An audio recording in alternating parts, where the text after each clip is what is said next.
حدثنا إسحاق قال حدثنا يعقوب بن إبراهيم قال حدثنا ابن أخي بن شهاب عن عمه قال أخبرني حميد بن عبد الرحمن بن عوف أن أبا هريرة قال بعثني أبو بكر في تلك الحجة في مؤذنين يوم النحر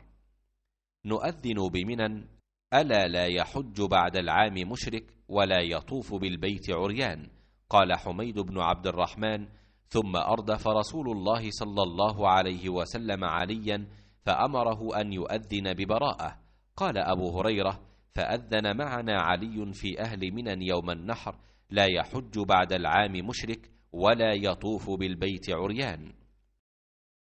हमीद बिन अब्दुर्रहमान बिन औफ ने ख़बर दी कि हज़रत अबू हुरैरा रदियल्लाहु ताला अन्हु ने फरमाया कि इस हज के मौके पर मुझे हज़रत अबू बकर ने यौम नहर ज़िलहज की 10वीं तारीख़ में ऐलान करने वालों के साथ भेजा ताकि हम मिना में इस बात का ऐलान कर दें कि इस साल के बाद कोई मुशरिक हज नहीं कर सकता और कोई शख्स नंगे होकर बैतुल्लाह का तवाफ़ नहीं कर सकता।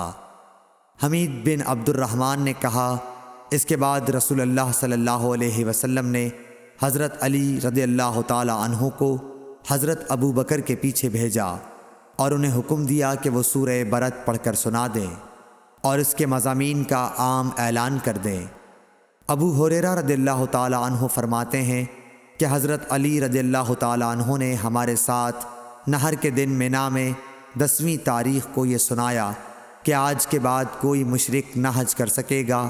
और न बैतुल्लाह का तवाफ़ कोई शख्स नंगे होकर कर सकेगा। सही बुखारी हदीस नंबर 369।